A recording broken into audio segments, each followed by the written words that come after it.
السلام علیکم ورحمۃ اللہ وبرکاتہ۔ امید ہے آپ ایمان اور صحت کی سلامتی کے ساتھ ہوں گے۔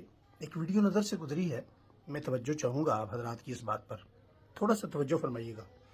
جیسا کہ آپ جانتے ہیں، بدنام زمانہ گستاخ صحابہ، گستاخ اہل بیت، بدنام زمانہ خمینی کا یوم المرگ 3 جون کو ہے، اور 3 جون کو اس کے ماننے والے کچھ لوگ اس کی برسی مناتے ہیں۔ پاکستان میں بھی کچھ لوگ ایسے ہیں جو اس کی برسی مناتے ہیں۔ لاہور کے اندر ایک منافق اعظم جواد نقوی کے نام سے بندہ ہے۔ اس جواد نقوی نے اس مرتبہ خمینی کی برسی پر ایک جملہ استعمال کیا ہے، اور وہ یہ کہا ہے کہ جتنے بھی لوگ خمینی سے بغض رکھتے ہیں وہ منافق ہیں۔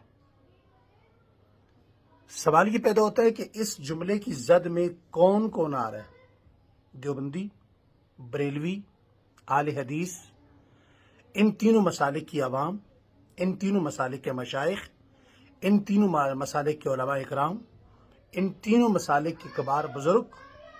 اور اگر خمینی کو اس کی تاریخ کے پس منظر میں دیکھا جائے تو پوری امت اس کی نظر میں کیا ہوئی؟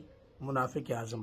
سب سے پہلے تو شرم ان لوگوں کو آنی چاہیے جو چھوٹے چھوٹے لفافے کے لیے، کبھی تم نے یہ سوچا کہ ہم جو لفافہ لینے کے لیے اس کے دروازے پر پہنچ جاتے ہیں، کبھی یہ سوچا کہ تم یہ لفافہ تو لے رہے ہو، لیکن قیامت میں صدیق اکبر سے کیا لوگے؟ صحابہ اکرام سے کیا لوگے؟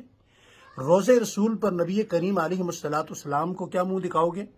حوض کوثر پر حضور کو کیا منہ دکھاؤ گے؟ کیا آپ یہ نہیں جانتے کہ کشف اسرار میں خمینی نے حضرت عمر کو کافر لکھا؟ کیا آپ نہیں جانتے کہ خمینی اپنی کتاب میں کہتا ہے کہ مجھے جو لوگ اللہ تعالیٰ نے دیے ہیں، مجھے جو جوان دیے ہیں، جو فوج دی ہے، ایسی فوج، ایسے جوان، ایسے لوگ اللہ نے جناب رسول اللہ صلی اللہ علیہ وآلہ وسلم کو بھی نہیں دیے۔ اس جملے کے بعد تینوں مسالک کے اکابرین کا، مشائخ کا جیسا رد عمل ہونا چاہیے تھا وہ نہیں ہوا۔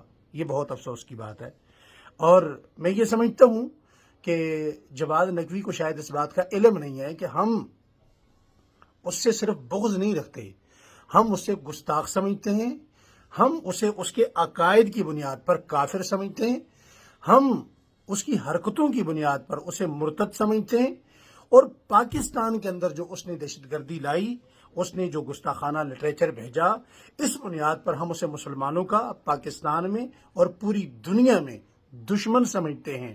اب یہ جملہ جواد نقوی کا پوری امت کے علماء اکرام پر قرض ہے، فرض ہے، اسے آپ کیسے ادا کرتے ہیں یہ آپ پر چھوڑا۔ اپنا خیال رکھیے گا۔